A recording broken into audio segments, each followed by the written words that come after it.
तो हेलो प्यारे बच्चों, स्वागत है आप सभी का एक बार फिर से। आज एक बार पुनः साइंस विज्ञान कक्षा 10 वाले बच्चों के लिए मोस्ट इम्पॉर्टेंट क्वेश्चन लेकर हाजिर हैं। तो प्यारे बच्चों, आप क्या करिए, चैनल को लाइक कर दीजिए, सब्सक्राइब कर दीजिए, शेयर कर दीजिए और हम देरी नहीं करेंगे, सीधा टॉपिक पर चलते हैं।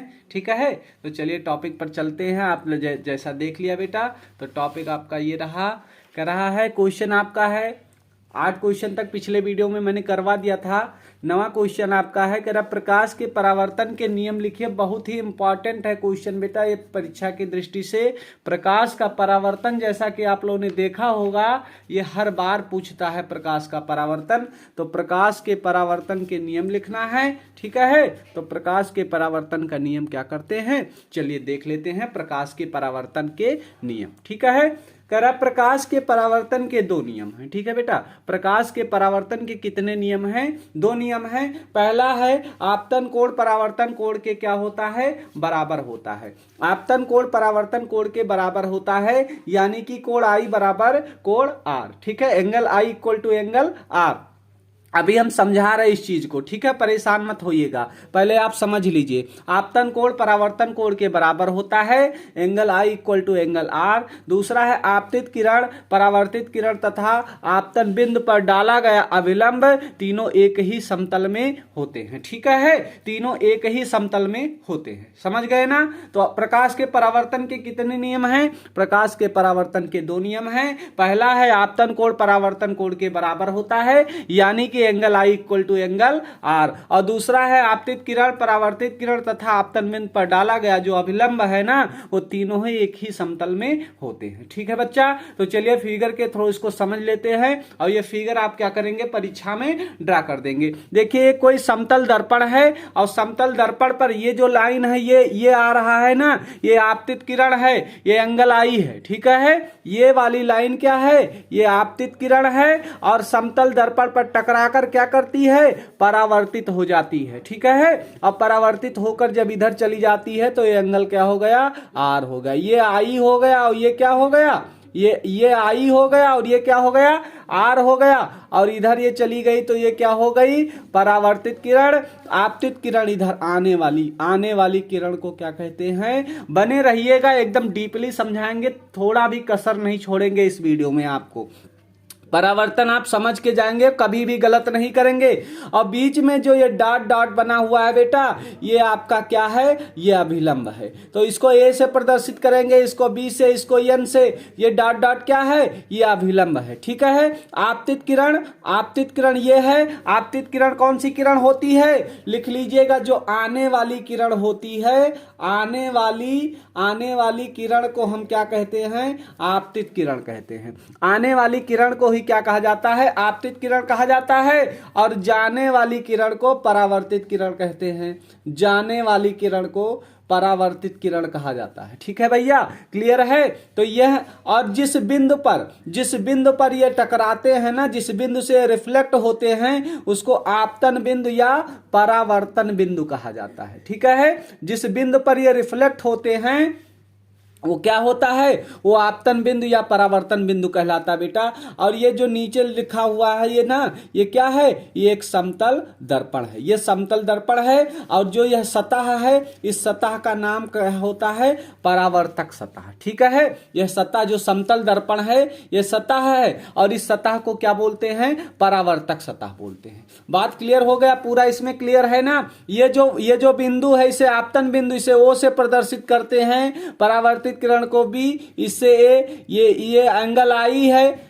ठीक है, आपतित किरण क्या है, आई है, और परावर्तित किरण क्या है, आर। बीच में ये क्या है, ये अभिलंब है। ये दर्पण कौन सा है, समतल दर्पण। आपतित किरण आती है, यहां से रिफ्लेक्ट होकर परावर्तित हो जाती है। ठीक है, समझ गए। तो क्या होता है, angle I equal to angle R, मतलब आई जो है वो आर के बराबर होता है। चलिए समझ लीजिए होता क्या है परावर्तन को, जो है प्रकाश का परावर्तन।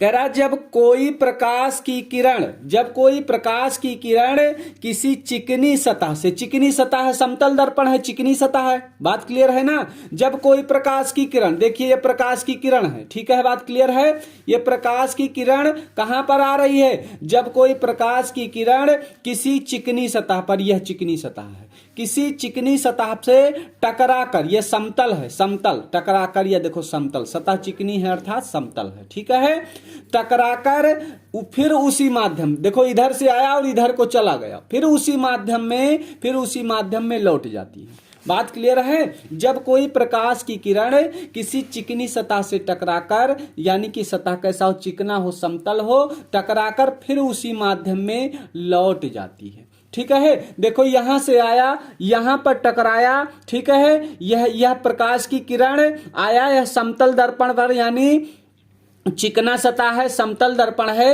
इस पर टकराकर फिर उसी माध्यम में क्या हो गया, लौट गया। तो ये तो आपतित किरण हो गया और ये परावर्तित हो गई, तो इसको परावर्तित कहा। टकराकर फिर उसी माध्यम में लौट जाती है तो आने वाली किरण को आपतित किरण कहते हैं। जो किरण आती है, ठीक है भैया, जो किरण आती है और समतल से, चिकने से समतल दर्पण से टकराती है तो उसको क्या कहते हैं, उसको कहते हैं आपतित किरण। क्या कहते हैं बेटा, आपतित किरण कहते हैं। आने वाली किरण को क्या कहते हैं, आपतित किरण कहते हैं। और जाने वाली, जो परावर्तित होकर चली जाती है ना, जो रिफ्लेक्ट होकर चली जाती है, उसे परावर्तन किरण कहते हैं। बात क्लियर है ना।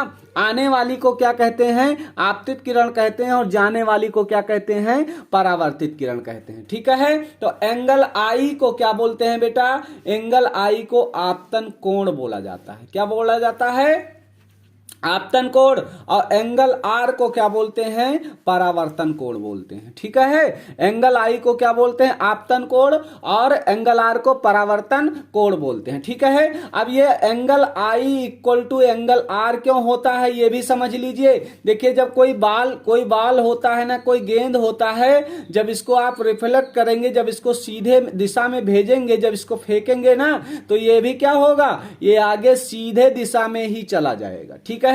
जैसे कोई बॉल लिया आपने, अब ऊपर से उसको देखो, ऊपर से आप उसको ऊपर फेंको, और ऊपर से जब वो नीचे आएगा ना, तो देखो एकदम सीधा ही तो आता है। तो यह गया और आया, गया आपतित हुआ और परावर्तित हुआ, तो दोनों क्या है, इक्वल है, दोनों बराबर हैं। तो इसीलिए क्या कहा जाता है, angle I equal to angle R कहा जाता है, अर्थात आपतन कोण परावर्तन कोण के बराबर होता है। इसका यह रूल है। देखिए I, angle I equal to angle R, मतलब कोण आर बराबर, कोण आई बराबर कोण आर। तो पूरी तरीके से आपने क्या पढ़ लिया, आपतन कोण पढ़ लिया, सॉरी परावर्तन कोण पढ़ लिया बेटा। इनके दोनों नियम हमने आपको पढ़ा दिया।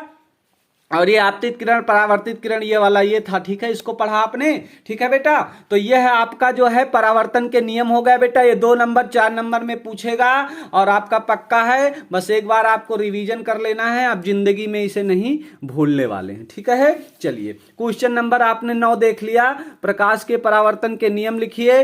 अब आपको क्या करना है, क्वेश्चन नंबर 10 देखना है। क्वेश्चन नंबर 10 आपका कह रहा है, करा विद्युत चुंबकीय प्रेरण की घटना क्या है। विद्युत चुंबकीय जो प्रेरण है, इसकी घटना आखिर ये होती क्या है, इसको समझाना है। करा विद्युत चुंबकीय जो प्रेरण है, इसकी घटना क्या है, ठीक है।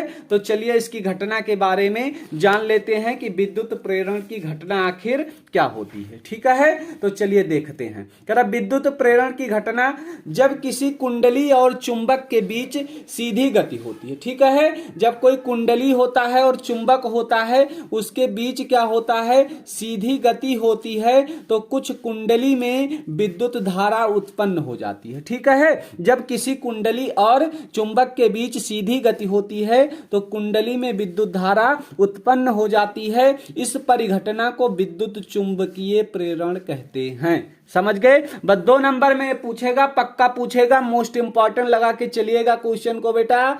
ये आने वाला है, क्वेश्चन छपने वाला है। जब किसी कुंडली और चुंबक के बीच सीधी गति होती है तो कुंडली में विद्युत धारा उत्पन्न हो जाती है। इस परिघटना को क्या कहते हैं, विद्युत चुंबकीय प्रेरण कहते हैं, ठीक है। इस परिघटना को क्या कहते हैं, विद्युत चुंबकीय प्रेरण कहते हैं। इस प्रकार उत्पन्न विद्युत धारा को, इस प्रकार जैसे ये विद्युत धारा उत्पन्न हो रहा है ना, इस प्रकार उत्पन्न विद्युत धारा को क्या कहते हैं, इस प्रकार उत्पन्न विद्युत धारा को प्रेरित विद्युत धारा भी कहते हैं। ठीक है, तो इस प्रकार जो उत्पन्न विद्युत धारा है बेटा उसको क्या कहते हैं, प्रेरित विद्युत धारा कहते हैं। तो बात समझ में आया ना, बात क्लियर हो गई बेटा, आप समझ गए ना विद्युत चुंबकीय प्रेरण की घटना क्या होती है। तो यही आपका क्या है, यही आपका विद्युत चुंबकीय प्रेरण की घटना है, विद्युत चुंबकीय प्रेरण की ये घटना है आपकी यही। ठीक है, बात क्लियर है ना। चलिए ठीक है बच्चों, तो ये आपके 2 मोस्ट इंपॉर्टेंट क्वेश्चन थे, आप इसको तैयार कर लीजिएगा। ठीक है बच्चा, और फिर आपसे मिलते हैं अगले वीडियो में। तब तक के लिए हंसते रहिए, पढ़ते रहिए, मुस्कुराते रहिए। धन्यवाद।